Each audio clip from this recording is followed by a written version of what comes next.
지난 한 해 동안에 하나님께서 우리에게 많은 은혜와 감동을 주셨습니다. 은혜 받은 말씀 우리가 영상으로 간단하게 나누어 보았습니다. 그 중에 하나님께서 모든 것을 지으시되 때를 따라 아름답게 하셨다라는 말씀, 참 많은 울림이 있는 말씀이었습니다.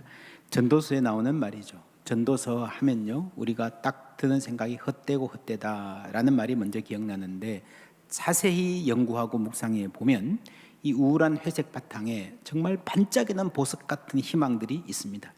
우리는 매일매일을 충만하게 즐겁게 살 수 있다. 하나님께서 인생을 때를 따라 아름답게 하셨기 때문이다 입니다.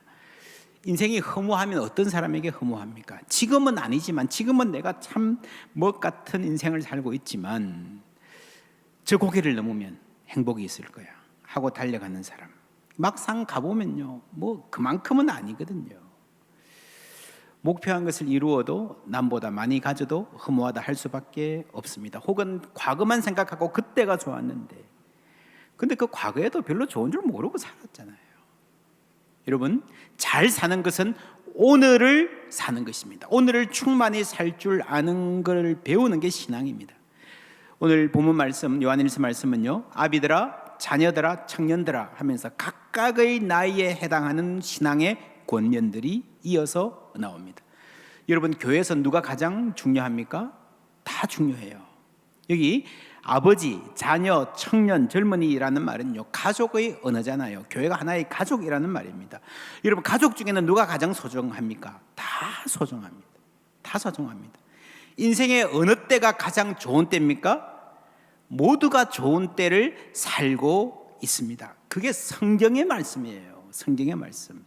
하나님께서 때를 따라 아름답게 하신 줄 믿습니다. 네, 인생의 모든 때를. 오늘이 좋은 날입니다. 우리 함께 인사해 보시겠습니까? 오늘이 좋은 날입니다. 오늘이 좋은 날입니다. 오늘이 좋은 날이고 지금이 한창 때예요. 우리 교회는 오랫동안 다음 세대 청소년들, 어린이들 교육에 우선을 두고 사역해 왔습니다. 계속해서 중요한 우선순위가 될 것입니다. 2년 전에 상공 플러스 모임이 출범했습니다. 그때 그해 가을에 소명과 잠재력 12주 동안 열심히 훈련받고요, 이 불이 붙었어요. 그리스도 안에서의 교제가 얼마나 아름다울 수 있는지 꿈꾸기 시작했습니다. 마치는 날 저녁에 교회 식당 만나홀에서 축하 만찬 하는데 얼마나 행복했는지 몰라요. 이제 막 함께 세워갈 공동체에 대한 꿈에 부풀었던 날이었습니다. 그래서 상공 플러스를 독립적인 교구로 만들었습니다. 그런데 시작하자마자 코로나가 덮쳐가지고요, 제대로 모이지 못했습니다. 식당 만나홀 접시에는 먼지가 쌓여가고 곰팡이가 쓸 정도가 되었습니다. 그럼에도 불구하고 하나님이 그동안에 많은 은혜를 주셨고 많은 성장이 있었습니다. 상공 플러스 모임 막 시작할 때에 50대 분들이 그렇게 말씀하셨어요. 목사님, 우리도 50 플러스 만들어주세요. 저 기도만 들었습니다. 계속 기도했습니다. 당연은 연구했습니다. 세미나도 듣고 여러 가지 교회를 참고하고 집중적으로 기도했습니다. 이제 3040 사역은요, 한국 교회의 아주 중요한 흐름이 되었습니다. 우리 교회는 이 흐름에 앞장서 있는 교회로 인식이 되어 있습니다. 그래서 어떻게 하면 3040 사역을 잘할 수 있습니까? 라고 문의도 많이 오고요, 제가 어디 초청받아서 강의도 하기도 하고요, 우리 교회 일부러 멀리서 찾아와서 이 보러 견학하러 오는 교회들도 있습니다. 한국교회 전체 지형도를 살펴보면 3040 모임을 잘 일으킨 교회들은 예외 없이 건강하게 성장하고 있습니다. 그리고 또 하나, 그런 교회들은, 이 30 모임이 잘 세우는 교회들은요, 꼭 어르신들이 따로 모이는 모임이 생깁니다. 이 또래끼리 모이는 모임이 이렇게 참 좋구나, 만나니까 힘이 나는구나 하는 것을 인식하게 된 겁니다. 이거를 10년 전에 분당의 한 교회가 시작했습니다. 그때는 이런 인식이 많이 없어가지고 많이 힘들었다고 합니다. 불만이 많았고요, 왜 우리는 따로 가라 그러느냐 해서요, 뭐 아주 심지어 성질 급한 어르신들은요, 부목사님들 멱살을 잡기도 했다, 그 책에 나옵니다. 이제는 그분들이 아주 행복하게 모이는 교회가 되었습니다. 한국에서 앞서 나가는 교회입니다. 먼저 보고 먼저 움직이는 교회입니다. 그 교회는, 분당에 있는 교회는 아예 갈렙교회라고 하는 이름을 따로 붙여가지고요, 모든 걸 따로 하면서 독립적인 교회로 움직입니다. 우리 교회는 그렇게까지는 하지 않을 것입니다. 교회의 일체감, 세대 간의 소통을 계속해서 중요한 가치로 붙들고 노력할 것입니다. 이게 어떤 느낌인가 하면요, 어르신들이 그러시잖아요. 손자 손녀들이 집에 오면 너무너무 좋아요. 근데 좀 놀다가 가고 나면 더 좋아요. 그렇죠? 다 함께 해서 좋은 게 있고요, 이 같은 연배들끼리 모여서 편한 것도 있는 거예요. 명절에 여러분 자녀들 찾아오면 어떻게 합니까? 1박 2일 머무르면 계속 1박 2일 동안 얼굴 맞대고 같이 있습니까? 아니잖아요. 함께 모여서 좀 시간 보내다가 적절한 때가 되면 또 가서 쉬어라. 그게 서로 편한 거예요. 함께 하는 시간도 좋고 따로 하는 시간도 있어야 됩니다. 그래야 함께 오래 갈 수 있어요. 저희 형제는 5남 1녀고요. 저희 아버님이 4남 3녀 중에 맏아들이셨어요. 그래서 명절 때가 되면 삼촌, 숙모, 사촌들이 모이는데 오후쯤 되면 고모들도 빨리 오는 분들은 오시고요. 그러면요, 이렇게 한 4, 50명이 한 지붕 앞에 하나 있었습니다. 모두 모여서 한 2-3시간 예배도 드리고 밥도 먹고 얘기하고 어른들 얘기를 듣기도 하고요. 참 좋았습니다. 한 3시간 정도 지나고 나면요, 이제 다 방방에 다 갑니다. 그때서 방에 딱 달려보면 이 방에는 초등학생, 이 방에는 중고등학생, 이 방에는 20, 30대, 누가 교통정리 하지도 않는데 그냥 그렇게 모이는 거예요. 참 좋았던 명절의 기억입니다. 이게 따로 또 같이 가는 거예요. 미국 대학교들 중에서 예일 대학교는 참 독특한 시스템을 갖고 있습니다. 전원이 기숙사 생활, 특히 1, 2학년 때는 머스트, 필수로 해야 되는데 2,000명이 정도 좀 넘는 학생이 입학을 하면요, 이 학생을 14개의 칼리지, 예일 유니버시티 안에 14개의 칼리지가 있어서 분리된 건물에 다 들어갑니다. 거기 가면 이제 열쇠를 열고 들어가야 되고요, 중간에 뜰이 있고 안에 도서관도 있고 식당도 있고 소셜룸이라 그래서 이렇게 교제할 수 있는 방도 있고 그렇습니다. 학장과 사감, 중요한 교수들은요, 아예 이사해 들어와 가지고 거기서 같이 살아요. 긴밀하게 같이 나누고 케어합니다. 그러니까 중간에 낙오하거나 잘못된 학생이 거의 없습니다. 함께 잘 올라갑니다. 그리고 졸업하고 나서도 예일은 하버드 같은 학교에 비해서 학생 수가 반밖에 안 돼요. 훨씬 작은 학교입니다. 그럼에도 불구하고 훨씬 더 강한 동문회 유대 파워를 유지하고 있습니다. 만족도도 크죠. 부모들도 안정감을 느끼고요. 제가 이 예일 대학교가 참 독특하다 그랬는데 3년 전에 영국의 옥스퍼드 대학을 가보니까 똑같은 시스템입니다. 똑같은 시스템. 물론 여러분 미국에는요, 유명한 학교 다 보내지 않습니다. 부모들 중에서도 신입생이 작은 학교들 중에서 정말 실속 있고 실력 있는 학교들이 꽤 많아요. 그래서 그런 학교를 일부러 선택하는, 정말 세계적인 학교에 보낼 수 있음에도 불구하고 그런 작고 가족적인 학교에 보내는 부모들이 꽤 많이 있습니다. 물론 큰 학교가 좋은 점도 분명히 있거든요. 어쩌면 예일 대학교는 이 두 개를 잘 결합한 모델이라 할 수 있습니다. 한국에도 대안학교라는 말 있잖아요. 여러분, 대안학교가 무슨 말입니까? 이 지금의 공교육으로 안 되니까 대안이 필요하다는 건데, 대안이 뭐예요? 여러분, 대안학교 가도요, 특별하게 다른 선생님 있는 것도 아니고요, 특별하게 여러분 다른 내용을 가르치는 게 아니에요. 좋은 대안학교, 제대로 된 대안학교는 뭔가 하면은 공동체가 살아있는 학교입니다. 일반 학교는 학교라는 조직이 있고 거기에 속한 개인이 있어요. 학생도 교사도 학부모도 그냥 조직에 속해 있는 개인일 뿐이에요. 그런데 제대로 된 대안학교는요, 공동체가 있는 거예요. 함께 나누고 함께 의견을 모으고 함께 삶을 주고받고 서로 잘 알고, 그러면서 공동체가 생기면 똑같은 선생님을 하더라도, 똑같은 학생이라 하더라도요, 비슷한 내용 배운다 하더라도 그 안에, 공동체 안에서 생기는 치유와 회복, 그리고 전인 교육이 가능해진다는 겁니다. 이게 대안학교예요. 그냥 무조건 입시 잘 보낸다 대안학교, 그거 아니죠. 그래서 진짜 대안은 뭔가 하면요, 공동체가 대안이에요. 공동체가. 우리 사회 전체, 학교뿐 아니라 우리 사회 전체로 확대해봐도 대안은 공동체에 있습니다. 교회도 그렇습니다. 대형 교회의 장점이 분명히 존재합니다. 잘 준비된 예배, 그렇죠? 체계적인 가르침, 다양한 양육과 돌봄, 그리고 대형 교회는 힘이 모이기 때문에 이걸 지혜롭게 잘 쓰면 사회를 위해서 다른 교회가 할 수 없는 일을 감당할 수 있습니다. 필요합니다. 그렇죠? 좋은 면이 많아요. 그러나 약점도 있어요. 너무 크기 때문에 서로가 잘 모르잖아요. 함께 교제하고 친밀감을 누리고 의견을 모아서 함께 공동체를 세워가기 힘든 면이 있습니다. 그래서 첫째로 소그룹, 사랑방의 교제와 돌봄이 중요하죠. 그리고 그 다음에 여러분 중그룹이 필요해요.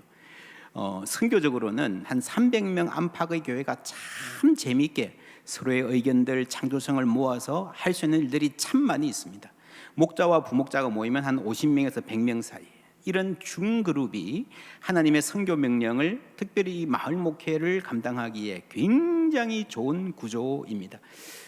내년부터는 우리 교회는 교구라는 말 쓰지 않고 공동체라고 이름할 것입니다. 청년 드림, 다니엘, 그 다음에 마태, 마가, 누가, 요한까지 이렇게 공동체로 나눕니다.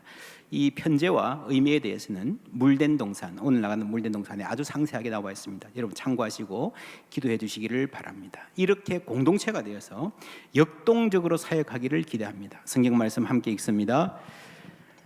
청년들아, 내가 너희에게 쓴 것은 너희가 강하고 하나님의 말씀이 너희 안에 거하시며 너희가 흉악한 자를 이기었음이라. 아멘. 세상은 흉악합니다. 그런데 너희가 이기었습니다. 무슨 말입니까? 인생은 전쟁이라는 거예요. 신앙생활도 전쟁입니다. 끊임없는 도전이 있습니다. 너희가, 여러분이 이겼습니다. 이 말은요, 성도들이 구경꾼이 아니고 전사라는 말입니다. 하나님이 우리를 인도하고 보호해 주시지만 그냥 보호하고 응석박이로 키우는 게 아니고요, 우리로 하여금 직접 전사로서 싸우게 하신다는 말씀입니다. 여러분, 현대교회의 가장 약점은요, 소비자 교회가 되었다는 겁니다. 사역의 주체가 되어야 될 성도들이 소비자가 되어서 그냥 그냥 따라가는 거예요. 수동적이 된 거예요. 잘해야 교회 관심. 그러니까 교회 관심 없는 사람은 무관심하거나 관심이 있는 사람은 불평하는 걸로 끝납니다. 그게 소비자예요, 소비자. 그렇죠. 교회는 모든 성도들이 영적인 전쟁을 벌려서 거기서 승리하고 그 승리의 기쁨으로 영광 돌리며 살아갈 수 있도록 훈련시키고 공급하는 보급소입니다. 그래서 여러분, 모든 성도들이 사역의 주체로 서는 게 건강한 교회입니다. 교회의 5대 사역이 예배, 양육, 교제, 선교와 봉사라고 합니다. 정리하면 이 중심의 축이 예배와 양육이에요. 이것은 목회자들이 주도해서 함께 이끌고 나갈 것입니다. 교제와 선교와 봉사, 이 섬김은요, 가급적이면 성도님들이 함께 하는 게 훨씬 좋습니다. 교제, 그러면 여러분 많은 아이들이 있을 거예요. 어디 피크닉 가고 어디 여행 가고 중간에 모여서 산책하고요, 모여서 운동하거나 음악회도 하고 등산도 가고 많은 게 가능합니다. 물론 중요한 부분에 교육자들이 인도하고 돕겠지만 여러분, 이거 교육자들보다 어떤 부분은 여러분은 훨씬 더 잘하실 수 있습니다. 그리고 또 반대쪽에는 선교와 섬김, 봉사죠. 여러분이 이 사회에 흩어져서 살아가기 때문에 그 구석구석에 선교적인 필요가 있는 거예요. 그게 마을 목회예요. 우리 성도들이 느끼는 이 포항시를, 이 시대를 살아가면서 느끼는 선교적 필요를 교회에서 받아서 함께 표현하는, 그래서 소그룹으로 중그룹으로 많은 봉사를 하게 하는 게 참 좋은 교회입니다. 요즘 미국에도요 가보면요, 건강하게 성장하는 교회들은 침례교, 장로교 이런 타이틀이 붙은 교회들보다 커뮤니티 처치라는 말이 많습니다. 동네마다 대부분 많이 있어요. 공동체 교회라고 이름 붙입니다. 커뮤니티 처치. 여기 공동체 교회라는 말은요, 두 가지 의미가 있어요. 하나는 내적으로 서로가 사랑을 주고받고 서로 알고 함께 살아가는 공동체라는 말이고, 외적으로 지역사회, 커뮤니티의 일원으로 섬기면서 교제하면서 살아가는 교회라는 말도 포함되어 있습니다. 내적, 외적 의미가 다 있죠. 예수님 말씀입니다. 너희가 서로 사랑하면 이로써 모든 사람이 너희가 내 제자인 줄 알리라 그랬어요.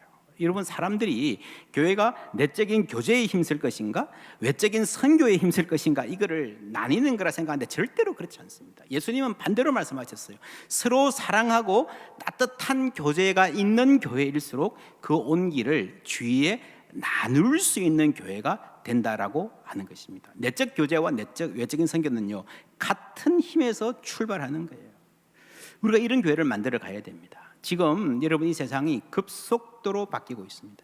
그 중에서 가장 중요한 변화는 다른 것보다 한국 사회가 고령화, 초고령화 되고 있다는 겁니다. 한국 정부도 기업도 교회도 경각심을 가지고 준비해야 됩니다. 주요 국가별로 고령화 사회에 접어들었다가 초고령화로 가기까지 걸리는 시간을 보면요, 프랑스 154년, 미국 94년, 일본은 초고령화가 이미 벌써 왔죠. 36년 걸렸습니다. 준비를 못해서 휘청하잖아요. 엉망이라 그러잖아요, 나라가. 한국은요, 아직은 좀 시간이 있습니다. 그런데 한국은요, 프랑스가 154년 걸린 이 일이 한국에서는 26년 만에 일어날 거다. 지금 그렇게 추정합니다. 그러니까 인류 사회의 초고령화 이러면 한 번도 경험한 적이 없는 가장 빠르게 급속도로 초고령화 사회로 진입하는 것이 한국 사회입니다. 여러분, 준비되어 있습니까? 사회가 어떻게 바뀔까요? 교회는 어떻게 해야 될까요? 젊은이들 열심히 전도하고 다음 세대 잘 키워야 된다, 맞아요. 그러나 그 말이 노년 세대는 별 의미 없고 노년들은 그냥 뭐 시간만 보내고 젊은 사람들이 열심히 모여야 그게 희망이 있는 교회라 생각하면요, 그거 틀린 말입니다. 여러분, 근본적으로 생각을 바꿔야 됩니다. 노년 세대가 건강하게 행복하게 은혜 충만하게 선교적으로 살아가야 그 교회가 희망이 있는 줄 믿습니다. 여러분, 국가도 마찬가지예요. 개인도 마찬가지예요. 이제 100세 시대를 내다보면서 삶을 준비해야 됩니다. 예전에는요, 60대에 은퇴해서 10년, 20년 살다가 세상 떠나셨어요. 근데 지금은 이제 젊은 사람들 입장에서 보면요, 은퇴 후에 40년을 살아야 됩니다. 평균. 준비되어 있으십니까? 교회가 그 준비의 중심이 되고 도울 수 있습니다. 그래야 됩니다. 지금 우리가 대단히 중요한, 대단히 생소한 시대를 앞두고 있는 거예요. 물론 여러분 개인적으로 경제적인 준비도 필요합니다. 이 사회 시스템이 또 많이 어른들 중심으로 바뀌어야 됩니다. 지금 이 대선을 앞두고 뭐 모두가 2030 그러는데요. 이 물론 중요하지만 거기에 너무 초점 맞추는 건 잘못된 거예요. 노년 세대가 훨씬 더 중요합니다. 훨씬 더 중요합니다. 경제적인 준비가 필요하고요. 여러분, 건강 관리, 그리고 무엇보다도 관계. 행복한 노년은 관계가 좋은 노년이다. 가족들과 친구들과 교우들과 무엇보다 하나님과의 관계를 잘 가꿔야 됩니다. 이 사진은 1970년대의 환갑 잔치입니다. 주인공이 누군지 보이시죠? 와우, 정말 연세대로 보이죠? 요즘은 이런 환갑 사진 찍습니까? 제가 인터넷에 환갑 사진 검색해 보니까 이런 사진이 나와요. 뒷모습까지 친절하게 나옵니다. 정말 많이 바뀌었죠. 여러분, 이렇게 세상이 바뀌고 있어요. 여러분, 정부와 기업과 학교, 여러분 다 바뀝니다. 최고 늦게 가는 게 지금 교회예요, 교회.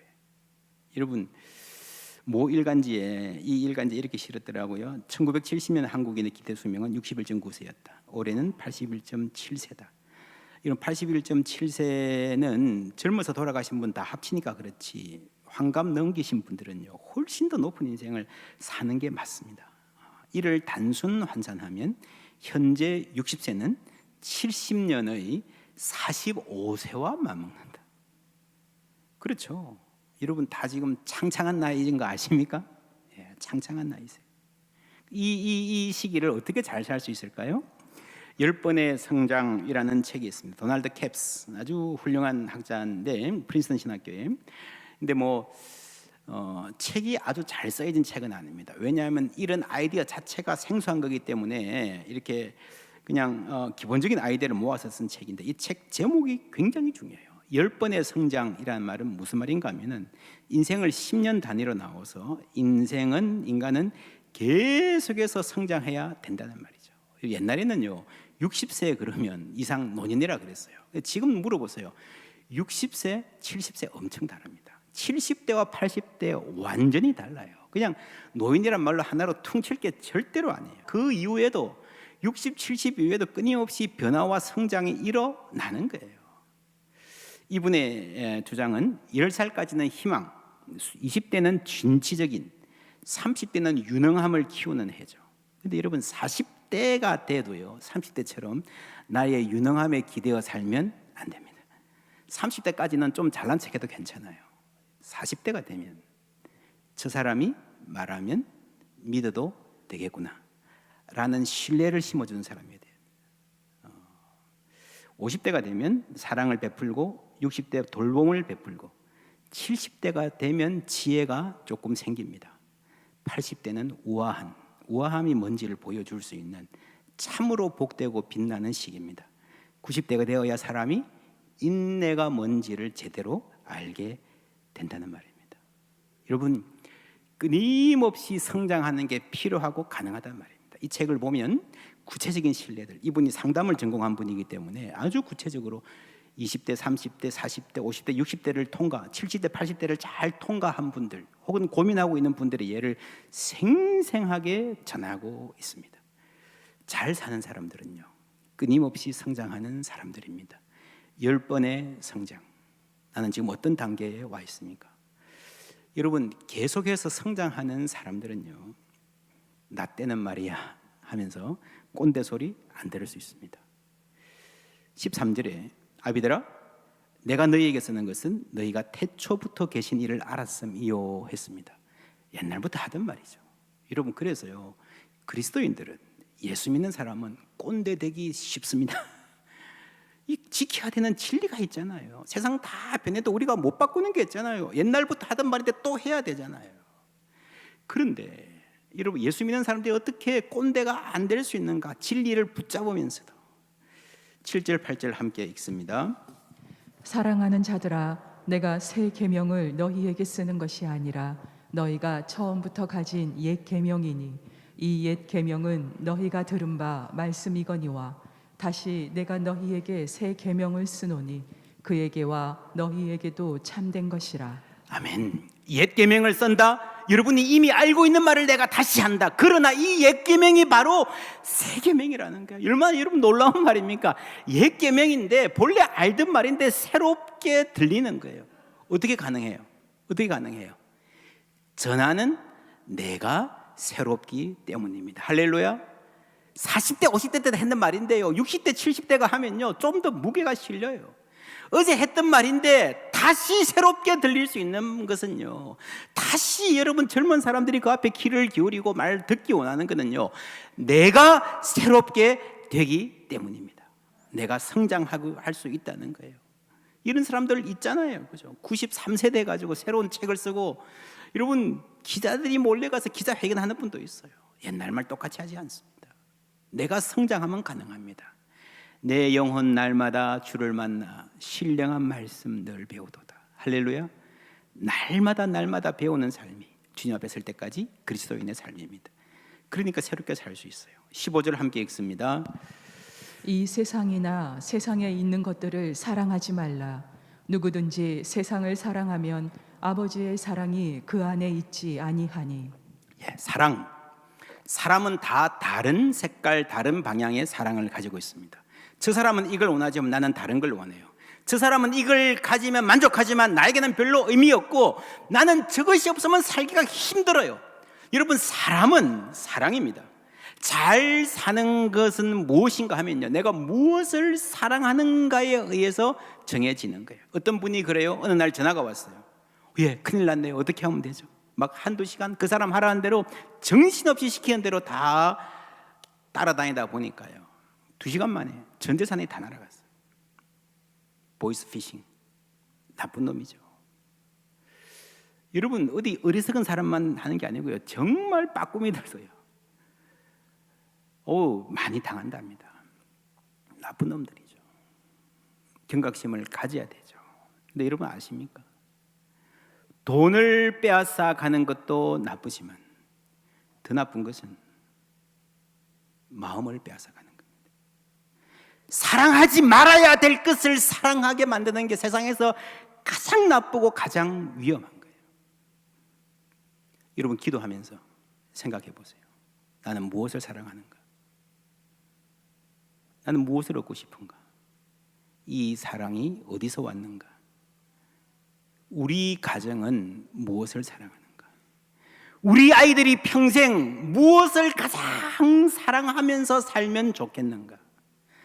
여러분, 가족의 중요한 사명은요, 사랑의 방향을 부여하는 것입니다. 대부분의 사람의 사랑은요, 가족 안에서 형성이 됩니다. 여러분 보세요. 음악을 사랑하는 가정이 있잖아요. 그죠? 모여서 함께 맛있는 거 먹고 도란도란 얘기하는 거 좋아하는 가정이 있잖아요. 밖에 나가면서 막 좌충우돌 뭐 그냥 다니기 좋아하는 가정이 있잖아요. 여러분 우리가 착각하는 게 교육은 어떻게 하우투에 대한 거다. 남들이 다 원하는 그 성공, 그게 목표인데 가정에서 어떻게 하면 저걸 향해서 좀 더 잘 달려가냐. 같은 목표가 있는데 어떻게 하면 이 경쟁에서 먼저 도달하냐, 남들보다 앞서 나가냐, 그 어떻게가 교육의 전부라고 착각하지 마십시오. 여러분 가정의 진짜 교육은요, 우리 아이들이 평생 무엇을 어떻게가 아니고 무엇을 목표로 무엇을 사랑하고 살아갈 것인가를 형성해 주는 게 가정의 가장 중요한, 부모의 가장 중요한 사명인 줄 믿습니다. 여러분 사람은요, 사랑이 있으면 방법은 생깁니다. 그렇죠? 사랑이 있으면 방법은 어떻게든 인간은 만들어냅니다. 저걸 목표로 삼고 방법을 가르치려 하지 마시고 우리에게 참다운 사랑 주시기를 소망하는 가정 되시기를 주님의 이름으로 축원합니다. 우리 가족들의 마음에 사랑을 잘 형성하는 게 가정과 교회가 함께 노력해야 될 아주 중요한 사명입니다. 그만 있으면 다 되는 거예요. 다 될 겁니다. 오늘 말씀에 세상을 사랑하지 말라 그랬는데 여러분 이 세상 그 자체가 본질적으로 처음부터 나쁘거나 악해서 그런 것은 아닙니다. 여러분 아시죠? 하나님이 세상을 이처럼 사랑하사 하나님도 세상을 사랑하셨어요. 그런데 뭐가 문제인가 하면요, 이는 세상에 있는 모든 것이 육신의 정욕과 안목의 정욕과 이생의 자랑이니 다 아버지께로부터 온 것이 아니요 세상으로부터 온 것이라 했습니다. 이 세상에 있는 게 그대로 있는 게 아니고 우리 안에 뭐가 있어요. 그게 뭐예요? 육신의 에피the미아, 정욕. 내 안에 욕심이 문제예요. 이 함께 만날 때 취하게 되는 겁니다. 내 욕심이 세상을 만나는 지점에 뭐가 있는가 하면은 안목의 정욕이 있습니다.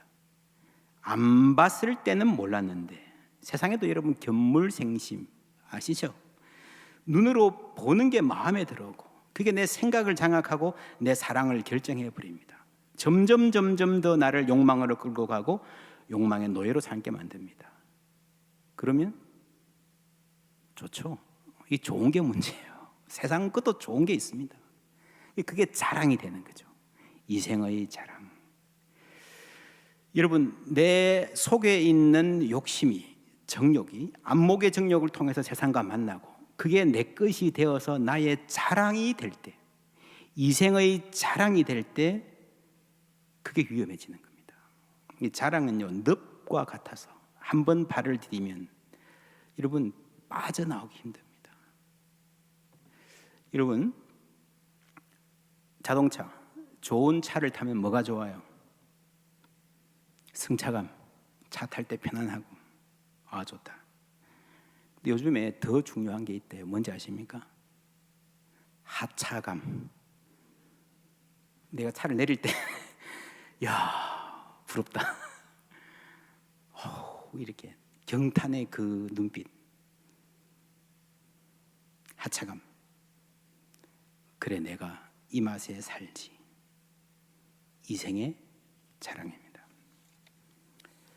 자랑하는 맛에 살다 보면요, 하나님께서 인생의 진정한 행복을 주셔도 그것을 알아보는 미각을 잃어버립니다.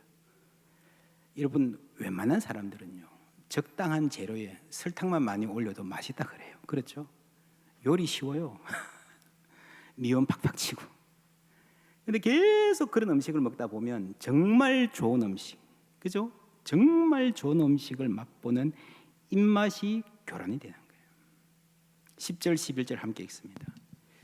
그의 형제를 사랑하는 자는 빛 가운데 거하여 자기 속에 거리낌이 없으나 그의 형제를 미워하는 자는 어둠에 있고 또 어둠에 행하며 갈 곳을 알지 못하나니 이는 그 어둠이 그의 눈을 멀게 하였음이라. 아멘. 사랑, 미움, 눈을 멀게 하였다. 무슨 말입니까? 이생의 자랑, 내가 이 사랑이 교란이 되면요 눈이 멀어집니다. 여러분, 사람의 사랑이 길을 잃게 하는 것은 정말 사랑해야 될 것을 사랑하지 않고 엉뚱한 것에 인생을 바치게 하는 것은요, 자랑입니다. 자랑. 그것 자체가 의미 있어서가 아니에요. 자랑하고 싶었습니다. 우리 인생에 가장 소중한 것은 사랑입니다. 그래서 여러분, 우리 삶에서 정말 위험한 것 두 가지가 있습니다. 하나는 사랑을 식게 만드는 냉소. 아이, 그거 해봐야 뭐 그저 그렇지 뭐 새로운 게 있겠어 하는 냉소. 두 번째, 사랑이 있는데 그 사랑을 잘못된 방향으로 향하게 만드는 자랑. 이게 여러분 사탄의 무기입니다. 자랑하는 재미에 빠진 사람, 허영에 사는 사람은요, 늪에 빠진 것처럼 헤어나오기 힘듭니다. 냉소의 언덕을 넘고 자랑의 늪을 피하여 우리는 참 사랑의 사람으로 자라갈 수 있습니다. 이게 예수 닮는 거예요. 여러분, 이제 한 해가 지나가고 또 한 해를 맞습니다. 이런 은혜가 우리에게 있기를 주님의 이름으로 축원합니다. 새해 결심, 뭘 생각하고 계십니까? 새해에 나는 어떤 사람이 되었으면 좋겠습니까? 무엇을 하든지, 어떤 결심을 하든지, 어떤 계획이 있든지, 여러분 불타는 열정의 사람으로 사는 한 해 되시기를 축원합니다. 열정, 그거 젊을 때나 있는 거지만 내가 이 나이에 아니에요. 속지 마십시오. 얼마든지 우리는 주님 앞에서는 그날까지 열정으로 살 수 있음을 믿습니다. 그리고 그 열정이 방향을 제대로 찾는 삶이 되기를 바랍니다.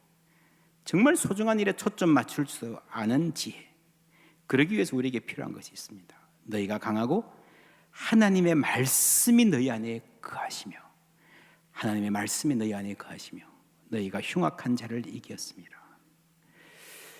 여러분, 하나님의 말씀이 우리 안에 거하시면요, 우리는 흉악한 자를 이길 수 있습니다. 아무리 이 세월이 험하고 흉악하다 하더라도 넉넉히 이길 수 있음을 믿습니다. 사실 저는 올 하반기에 내년을 계획하면서 내년이 되면 좀 모여서 기도도 하고 자연스럽게 좀 교제도 하고요, 훈련도 제대로 받고 그럴 수 있겠다 생각하고 기획했습니다. 근데 지금 연말 주일에 당황스럽습니다. 이게 또 한 해를 또 이렇게 어떻게 꾸려가야 되냐, 그렇게 낙담하고 있는 가운데에 여러분 보셨죠? 지난 한 해에도 이 어려운 가운데에 우리 가운데에 성경 읽기에 헌신한 분들이 참 많으시다. 이거 보고 얼마나 제 가슴이 뛰고 희망이 생기는지 모릅니다. 할렐루야. 말씀 붙들고 사는 성도들이 있으시구나. 하나님께서 우리에게 이 어려운 때에 하나님 말씀에 대한 사랑을 부어 주신 줄 믿습니다. 성경 일독 열심히 하신 분들 계속 하시고요, 또 맥체인 성경 읽기표 이렇게 나누어 드립니다.